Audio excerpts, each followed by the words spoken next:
sejam bem-vindos aqui ao nosso primeiro podcast e hoje a convidada é Tia Cleo, né, que é minha mãe. Algumas pessoas já conhecem, outras não. Então, para você que não conhece, essa aqui é minha mãe, mais conhecida como Tia Cleo. Vamos lá. Boa tarde a todos. Como ele já falou, meu nome é Cleonice, sou bacharel em enfermagem e atuo na linha de frente no combate ao Covid-19. E aí, quais são as suas dúvidas? Sei que são muitas. Qual seria a primeira? As dúvidas, assim, é o meu ponto de vista, né, que eu acho que muitas pessoas também devem ter essa dúvida. O que fazer, como as pessoas sempre falam, estão falando que todo mundo vai pegar essa doença. E aí fica aquela incógnita assim, será que vai todo mundo pegar mesmo ou não? Bom, é uma resposta que nem os cientistas, nem os epidemiologistas, ninguém que trabalha ligado à ciência tem isso como certeza. Existem variações de imunidade, existem N razões que possa ser que no meio dessa pandemia toda, algumas pessoas não sejam acometidas pela doença. Mas será um número bem pequeno, um número bem reduzido. É a mesma dúvida que todos nós temos. Quem já foi infectado pode se reinfectar? E a gente já tem comprovação científica que sim, né? A gente não tem ainda que a mesma pessoa tenha tido pela terceira vez. Mas algumas pessoas, principalmente no nosso país, inclusive no nosso estado, né? E também na nossa cidade, porque em Nova Cruz nós já temos caso confirmado de reinfecção, né? Pelo Covid. Não sabemos ainda se é uma dessa nova variante, porque o exame não especificou no momento que foi feito. Bom, mas que a maioria das pessoas a nível mundial, quando se fala em pandemia, está aí todos os continentes acometidos pelo mesmo agravo. Né? Isso é bastante importante saber, por quê, pessoal? Porque tem pessoas que já pegou e acham que não vai pegar e por isso elas vão aglomerar, por isso elas estão nem aí, possa ser que elas fiquem infectadas novamente e passem para outras pessoas que cheguem a vir a óbito, né? Então, assim, isso é bastante importante que vocês saibam que se você já teve uma vez, você corre o risco de ter novamente. Isso, independente, inclusive de estar vacinado, que aí a gente já sabe, né, já temos essa comprovação científica, que o meio de se parar essa pandemia, de se preservar essas vidas que estão sendo rompidas, perdidas diariamente, é a vacina, né? Infelizmente, ela está chegando de forma bem fracionada aos estados e aos municípios, né? Infelizmente, né? Isso é a questão de gestão. Aqui a gente não vai apontar A nem B, mas a gente sabe disso, a população tem consciência disso.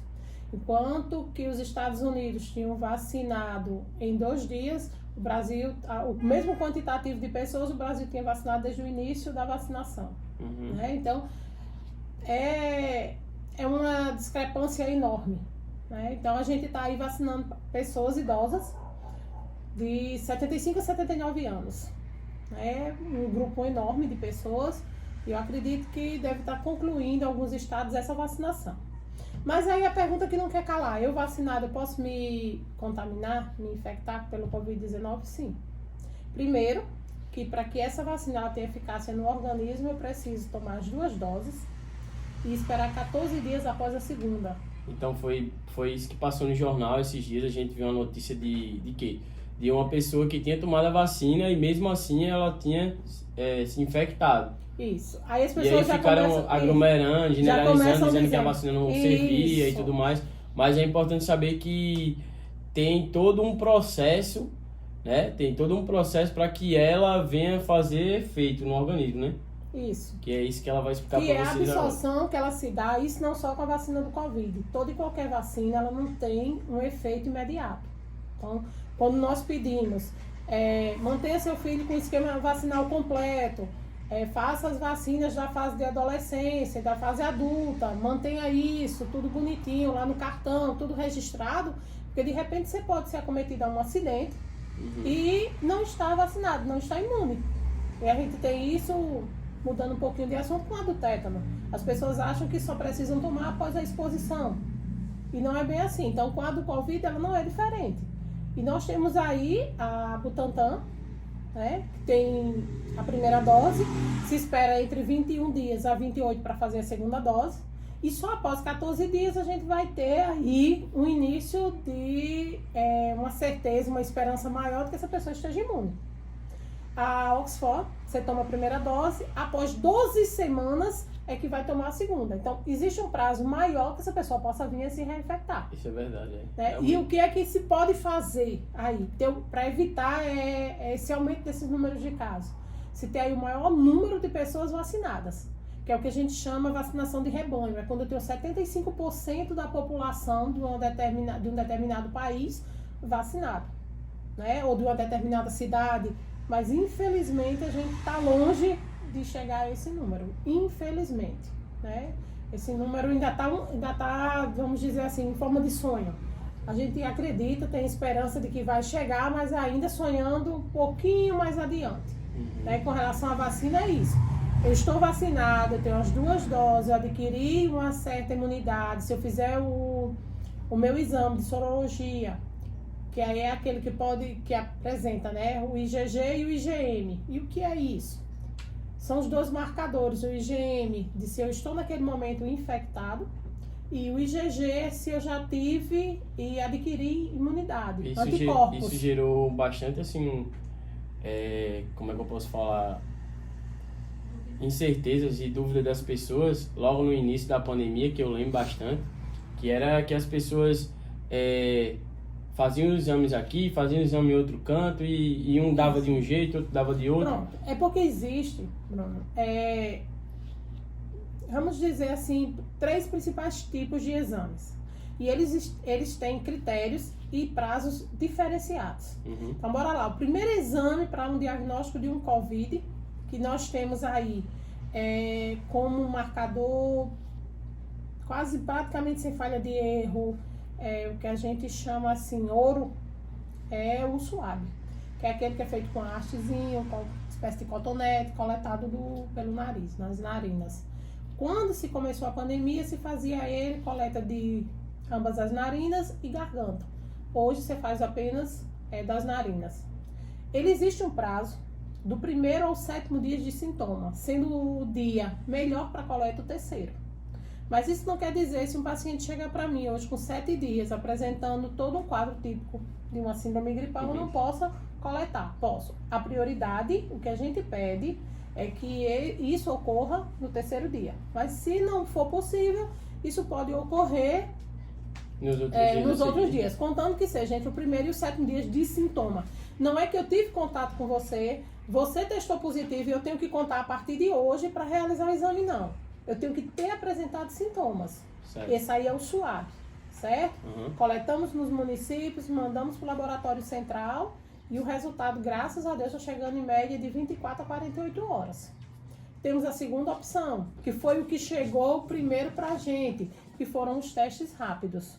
Que é aquela caixinha que vem com aqueles testes, que você vai lá, faz uma coleta de uma gotinha de sangue, né, do dedo e etc. Esse, para que o resultado dele seja fidedigno, eu não posso realizá-lo antes de 10 dias de sintomas. Aí a gente tem que lembrar, não é do dia que eu tive contato com alguém que testou positivo. É 10 dias que eu apresentei sintomas. A partir do 10º dia, é que eu posso realizar esse teste. Foi o primeiro teste a ser disponibilizado pelos municípios. Então, nós não tínhamos IgG e IgM, nós tínhamos só o marcador nele que dizia se você era positivo ou negativo. E aí criou uma polêmica muito grande no ano passado, porque as pessoas testavam aqui. Ele dava negativo, e aí quando fazia sorologia, que já é um exame mais específico, mais detalhado, apresentava que a pessoa teve, mas eu não conseguia visualizar no teste. Ele é sensível? Sim, porém existe uma margem de erro, de falha, maior do que a do SWAB, bem maior que a da sorologia. Já para mim realizar uma sorologia, eu preciso ter no mínimo 14 dias de sintomas. Não devo colher essa sorologia antes dos 14. Então, o que é bom lembrar? O SWAB, que é o coletado da narina, eu vou fazer das vias aéreas, né? Eu vou fazer do 1º ao 7º dia. O teste rápido, que é com a gotinha de sangue, vai ser coletado após o 10º dia, certo? E a sorologia após 14 dias de sintomas. Isso é o que a gente tem de medidores aí para diagnóstico do Covid. Lógico que tem muitos casos que estão sendo diagnosticados, principalmente pós-Covid, através de exames de imagem, que aí você pode visualizar no raio-x e principalmente na tomografia. Esse você começou a sentir um desconforto respiratório, não está se sentindo bem, está com muita dor nas costas, a região do tórax, está sentindo dificuldade em realização de afazeres diários comuns, e de repente você resolve fazer um ATC. E ao chegar o resultado, ele vem lá dizendo que você tem tanto por cento do pulmão comprometido. E por estarmos em uma pandemia e o Covid causar danos ao pulmão, que a gente chama de vidro fosco, como uma espécie de vidro fosco, então isso já direciona que essa pessoa teve Covid, apesar de na época ela não ter sentido, ter passado bem assintomático, que é uma outra maneira. Você pode passar pelo Covid e não sentir nada. E já ter, como um rapaz postou hoje, eu sigo ele no Instagram, ele falou que teve, mas não sentiu nada, e um amigão dele teve e morreu. Isso varia muito de organismo para organismo, como é que está a minha imunidade, como é que está a minha alimentação, se eu pratico exercício, alguma atividade física, como é que está as coisas. Então, a partir do momento que eu tenho essa reserva, vamos dizer assim, né, no meu organismo, de uma boa alimentação, de tudo mais, pode ser que por mim ele passe um pouco mais despercebido do que de outras pessoas, né? Você deve lembrar que no início da pandemia, o que era que a gente via? Quem era mais acometido? Eram os nossos idosos, depois pessoas com comorbidade. Hoje já não é mais critério. Esse era um ponto que eu ia tocar também, que recentemente, eu até cheguei a comentar com a senhora antes, que pessoas mais novas, crianças, estavam morrendo de Covid, né? Então isso aí não é aquele relato de início que dizia assim, não, só vai morrer os idosos. Isso. Não é uma coisa assim, já está bastante... um vírus novo, né? Apesar dele ter aí 1 ano de existência, mas a gente considera como novo. Apesar de ser um vírus, né, recente, porque a gente não tem muita informação, é muito complicado se determinar, se dar certas diretrizes. Vai acontecer só com esse grupo de pessoas, ele vai durar... Ninguém imaginava que essa pandemia ia durar esse tempo todo. E sou sincera a lhe dizer, eu queria dormir amanhã, acordar com essa pandemia finalizada. Mas, infelizmente, isso ainda vai se prorrogar por um bom tempo. Porque as pessoas, elas não aceitam, né? Eu já tenho falado isso em outros áudios, alguém já deve ter ouvido algum áudio meu, que a palavra mais falada no momento é a empatia. Mas algumas pessoas ainda não conseguem sentir essa palavra na sua essência. Então, o que é que pode acontecer? Eu não estou sentindo nada, meus filhos não foram acometidos, minha família não foi, eu vou ter minha vida de certa forma normal. Se eu chegar perto de alguém, eu coloco a máscara, se eu sair, eu retiro. Final de semana, estou cansada, trabalhei a semana inteira, quero juntar meus amigos, está todo mundo muito bem, está todo mundo com saúde, e aí vamos passear, vamos beber. Não estou aqui criticando, gente, estou falando com relação à aglomeração. E aí, a partir de 4, 5, 6, 7 pessoas, isso é aglomerar. Principalmente se isso não for dentro da mesma residência. Se não forem pessoas que moram juntas, né? Então, se vai ter aí uma possibilidade de alguém vir e acabar contaminando aquelas pessoas. É como eu vi um outro comentário esses dias, que a pessoa falou assim, o Covid só vai ser importante, você só vai dar atenção quando ele levar alguém da sua família. Você vai estar nem aí, você vai sair, você vai curtir, você vai fingir que não está existindo uma pandemia. Mas quando uma pessoa da sua família chegar a óbito, aí você vai pensar de uma forma totalmente diferente, né? Recentemente agora, uns dias atrás, um amigo meu e cliente aqui da loja veio a óbito também de Covid. Todo mundo aqui conhecia ele era da Paraíba, o nome dele era Jefferson, e ele aproveitava bastante a vida, era uma pessoa assim, gente boa demais. Toda vez que ele passava aqui na cidade, ele chegava, ele ligava pra mim, mandava mensagem, ele vinha aqui na loja e tipo, quando eu fiquei sabendo que ele tinha vindo a óbito, eu fiquei sem acreditar mesmo. Que a gente vê no jornal, muita gente morrendo pra lá, né? São Paulo, Rio de Janeiro, nas capitais. E aqui a gente não tem tanta informação. Por quê? Porque as pessoas não dizem, não mostram os índices, não mostram essas coisas. Um exemplo, a maioria de vocês não sabem, aqui no Rio Grande do Norte, quantas pessoas já vieram a óbito. É uma informação que não é passada para todo mundo. Bruno, eu concordo com você e ao mesmo tempo eu discordo. Algumas pessoas, uma boa parte da população, ela está evitando até de visualizar jornais, que é onde se tem passado essas informações. Por quê? Porque é tão doloroso, é tão triste você ter que estar visualizando, morreu mais um, morreu mais dois, morreram... A gente acaba ficando sabendo mais quando se trata de alguém que seja vinculado às redes sociais, como a gente teve, infelizmente, né? O irmão Lázaro, que faleceu mais recentemente agora de Covid. Você tem um ator, uma atriz, um jornalista, um político, uma pessoa. Isso sai numa mídia maior. Todos os dias existe um boletim, né?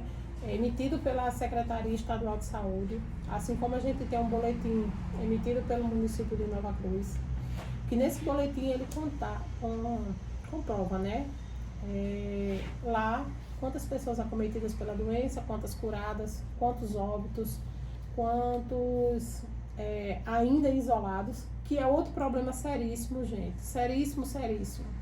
Eu queria só dizer a vocês o seguinte: quando nós pedimos, fique em casa. Eu não estou dizendo que você que precisa sair para trabalhar tem que estar em casa, tem que abandonar o seu trabalho. Nem que você que ganha o pão, vendendo em um carrinho ambulante, tem que deixar de vender. As pessoas estão levando isso muito para um lado crítico. E não é isso. Quando eu digo fique em casa, nós da linha de frente estamos pedindo a você para ficar em casa por um único motivo. Nós estamos cansados. E aí, tá faltando leite de UTI. Pode ser que futuramente falte profissionais. Porque as medicações já estão começando a faltar, a ficar escassas. E é tão doloroso pra gente, é tão sacrificante pra gente estar lá e todos os dias dizer a mesma coisa. Senhor, seu resultado deu positivo. O senhor vai para casa, fique em casa, evite de sair, de ter contato com as demais pessoas. E aí, vamos a um supermercado e nos deparamos com essa pessoa lá fazendo compras.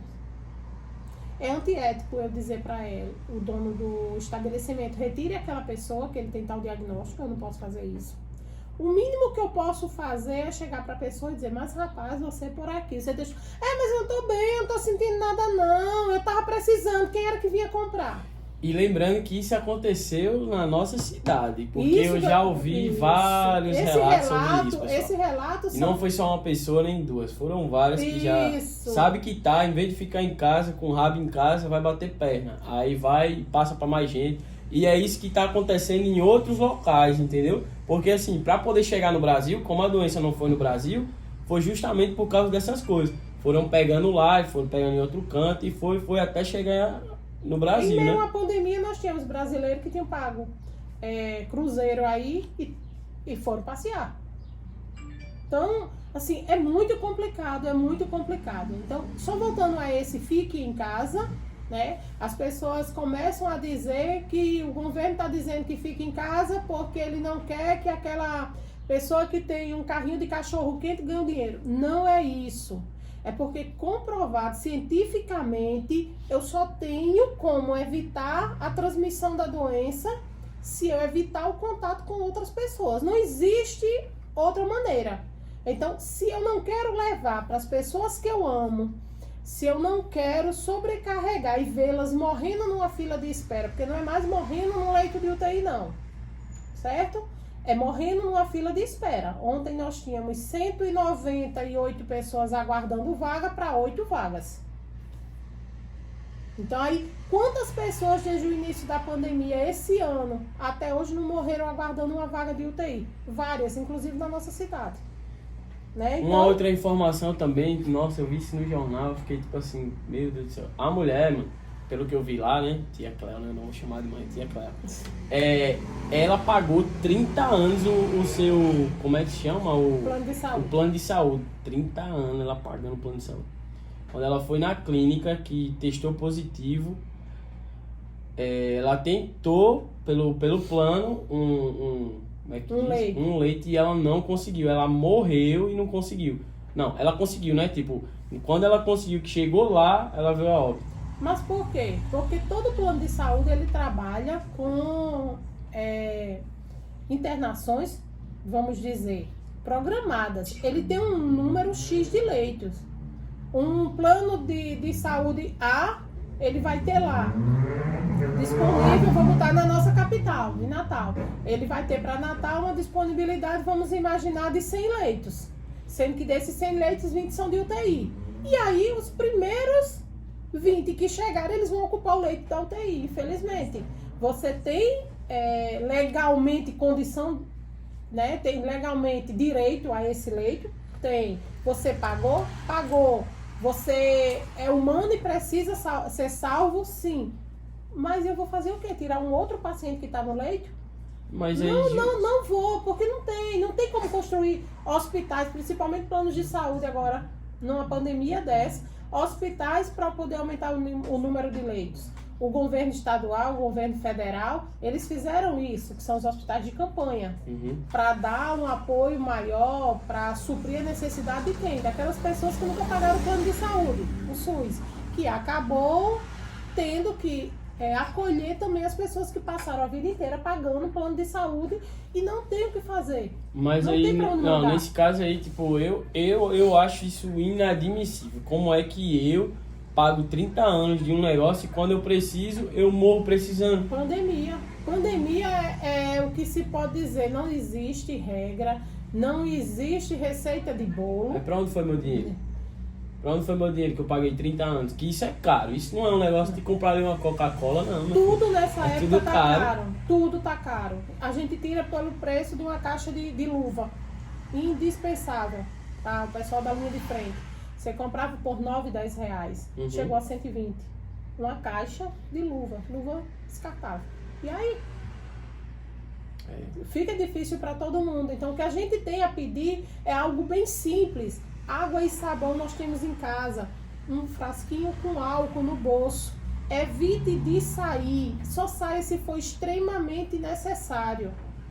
Se não for, permaneça em casa, né? É isso que tá todo mundo. Se primeiro pede, orienta, e aí chega um ponto que não adianta mais só pedir. Tem que vir alguém hierarquicamente superior, né? E de repente resolver tomar as rédeas e ter que proibir. Eu costumo dizer que é aquela história, a mãe deixa o filho sair, mas diz volta e tal hora, e chega uma hora que ele não tem mais confiança, então o único jeito é castigar. Então esse é o momento de infelizmente pagarmos essa conta que foi de dezembro, essa conta, todo mundo fala da questão da política, houve aglomerações erradas, porém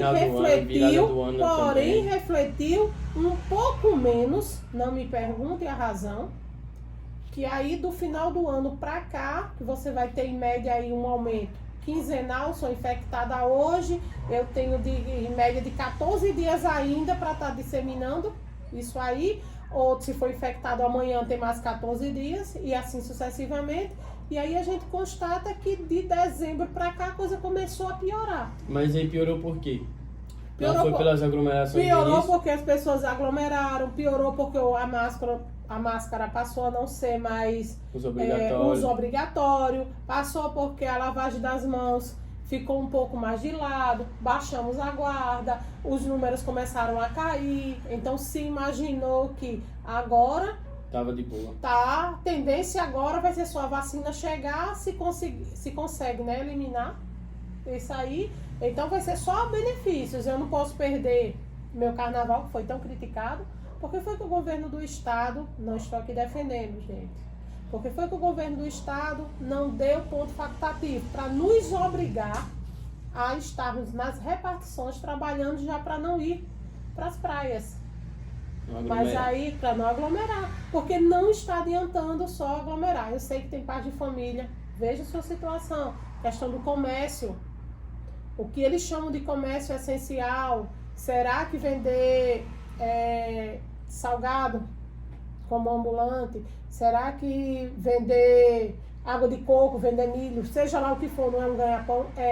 Deixou de ser essencial? Não, é porque as pessoas pegam tudo ao pé da linha, ao pezinho da letra, que é para arranjar um jeito de criticar. Quando pedimos, mantenham as lojas fechadas, é porque existem algumas compras. Se eu não vou para a escola, se eu não vou para o trabalho, se eu não vou poder ir à festa, se eu não vou poder ir para canto nenhum, por que é que eu não posso passar em casa 15 dias? Então o sapato eu vou deixar para comprar depois, indo na loja, né? Eu tô falando dele que vende sapato. O sapato eu vou pedir para deixar para ir depois. Abre aí tu atendendo aí fora. Eu vou deixar que não tá fechado. A roupa para comprar depois, isso tudo eu vou deixar para fazer depois. Por quê? Porque o meu boné dá para esperar, minha camiseta dá para esperar, isso tudo dá para esperar. Depois de 15 dias, vamos tentar, gente, que esses 15 dias agora, que esses dias, eles sejam os dias mais cruciais das nossas vidas. Vamos tentar nos manter em casa. Vamos tentar fazer valer esse decreto. Senão esse será apenas mais um de muitos que ainda possam vir. Então, se eu acho ruim hoje passar 15 dias em casa, possa ser que se eu não cumprir direitinho esse decreto, vão vir mais 15, vão vir mais 15, e aquilo que poderia ser resolvido de uma única vez vai levar meses. Então, fácil não tá para ninguém. Não tá para vocês, comerciantes, não tá para os empregados, não tá para os autônomos, não tá para quem tá com a família, com membros da família infectados, aguardando uma vaga, gente. É muito doloroso. Todos os dias ter que entrar no sistema, atualizar o estado do paciente, ver o paciente agravando e você não ter para onde mandar, certo? Volto a dizer, a situação nossa em Nova Cruz hoje é um pouco mais confortável do que em algumas cidades, porque temos um centro de Covid que não fechou em momento nenhum. Isso aí era um ponto que eu ia tocar aqui com vocês. O repasse federal, em novembro, ele já foi cortado. Só para que o pessoal venha entender, que em Nova Cruz tem um centro de Covid, que fica aqui na rua Senador Georgino Avelino, no antigo Azulão. E recentemente eu havia visto ele fechado no final de semana.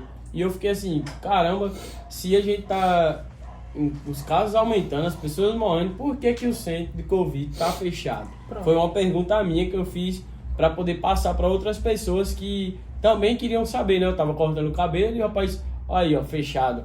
Aí fica dizendo que a gente tem que fechar, que tem que parar de trabalhar. E o centro de Covid, que é para onde as pessoas têm que ir, tá fechado. Então agora ela vai explicar o motivo de que estava fechado no final de semana. Os centros de Covid, eles foram abertos com recursos financeiros federais.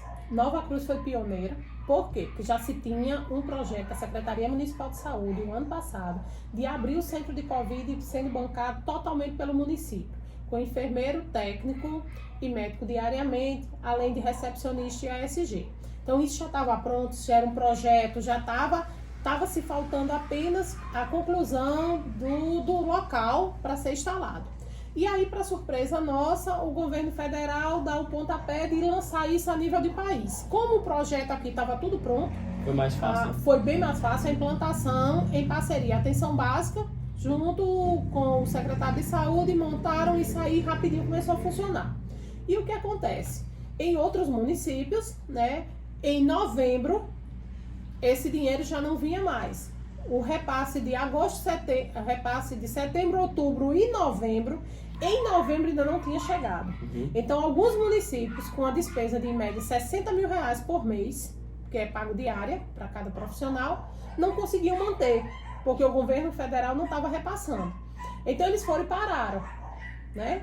E Nova Cruz, por decisão do prefeito, junto ao secretário de saúde, seria mais viável manter, reduzindo a carga horária. Então, o que foi que fizeram? Pegaram o horário e deram uma reduzida, terminando às 17 e não abrindo sábado e domingo. E o sábado e domingo, como a demanda estava curtinha, estava bem menor, bem reduzida, essa demanda passou para o hospital.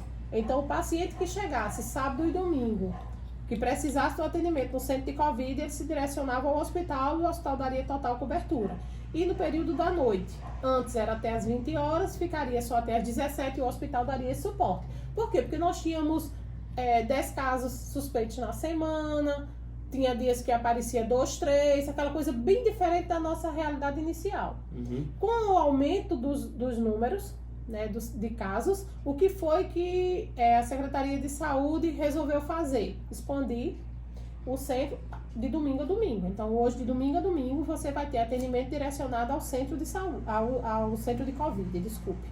E aí, eu fui pode ser o relato de alguém, eu fui no hospital, não quiseram me atender, mandaram para o centro de Covid. Por quê? Porque a gente continua com a mesma demanda, gente, no município. Nós estamos atendendo pessoas vítimas de queda de moto, vítimas de intoxicações exógenas, mordidas de cão e gato, picada de escorpião, paciente com pico hipertensivo, paciente infartando. Quer dizer, as mesmas pneumonia, as mesmas demandas que sempre a população teve, continuam desembocando no hospital. Então, se eu pegar um paciente idoso, que seja diabético, que tenha alguma comorbidade ou que esteja com a pneumonia e sem o paciente com síndrome gripal ter a certeza do resultado do exame ainda não realizado, próximo ali, eu posso ter uma contaminação num paciente que já tem uma outra patologia. Então, por essa razão é que a gente orienta e pede, vá para o centro de Covid, porque lá são só pessoas que têm a mesma queixa. Vai dizer que todo mundo lá vai dar positivo? Não, a gente não pode afirmar isso. Mas o nosso aumento na quantidade de casos foi enorme, enorme mesmo. Então, a gente tem aí, se manda para Natal, 28 suaves. Estão chegando 19 positivos. Se manda 14, 12 vem positivo. Então, uma grande quantidade. Uma grande, a gente está com mais de 50%. Quando chega só 50% pra gente já... Eita. Não, e olha que a gente tá falando daqui, né? Você Isso, imagina eu tô falando como é que tá... Isso, eu tô falando a nível de longe, né? Nova Cruz, que temos um centro de Covid funcionando de domingo a domingo, um hospital municipal com uma ala para Covid. Então, a gente tem leitos, nós temos respiradores, equipe preparada, o setor funciona com 2 técnicas lá, só aguardando. Temos o setor só de suspeitos, não está nos faltando oxigênio. Temos as medicações para intubação, para manter esses pacientes internos, mas é aquela realidade, nós não temos condição de ter uma UTI. Então, a nossa UTI, a UTI de retaguarda para Nova Cruz, é Santo Antônio. Que aí tem paciente hoje do município lá entubado, mas infelizmente não tem vaga. Os leitos de Santo Antônio, que seriam para cirurgias eletivas, foram transformados em Covid. E mesmo assim não tem para onde mandar. Essa é a nossa preocupação. Não é só você testar positivo, não é só você estar conosco, é você agravar e nós não temos para onde mandar. Infelizmente, essa é a nossa realidade. Mais alguma coisa? Na primeira agora, né, presta sol. E aí, tia Cleo, gente, é porque eu tenho muitos alunos, né? Sou enfermeira. Tenho minha turminha do curso técnico de enfermagem, pela Escola Potiguar de Enfermagem. E aí, carinhosamente, eles me chamam assim, né? Os alunos, né? Gente, me perdoem aí pela zoada, porque assim, nosso primeiro podcast foi algo assim bem... Já tinha em mente de fazer isso, mas eu não sabia como fazer. E aí, eu achei assim, cara, eu vou iniciar com o assunto que tem uma pessoa dentro de casa que entende, que sabe do que tá falando. Então, assim, vou começar logo sobre isso, entendeu? Para poder passar o conhecimento dela para vocês. Por quê? Porque a senhora já trabalha aqui no município há quanto tempo? Completam 20 anos agora em maio. 10 de maio, gente, 20 anos. Diga aí, 20 anos de experiência trabalhando na área da saúde, né? Isso. Sou técnica de enfermagem com muito orgulho e enfermeira há 11 anos.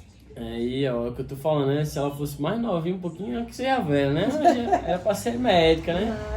É uma médica, como é que eu posso dizer? Uma médica com uma capa de enfermeira. Não, deixa eu lhe dizer, não menospreze nós enfermeiros, nós temos o mesmo conhecimento, só atuamos, né, em áreas, vamos dizer, com a mesma finalidade, porém em atividades diferenciadas. Ah, Só mas- isso. mas- Mas o nosso Ó, vou conhecimento, falar uma coisa pra vocês aqui, conhecimento ó. do enfermeiro, quando ele quer, ele pode fazer a diferença. Nós temos bons enfermeiros, viu, gente? Bons enfermeiros, excelentes enfermeiros. Eu vou falar uma coisa pra vocês aqui, viu? Eu não troco ser enfermeira por nenhum médico, não, viu? Não, troco não.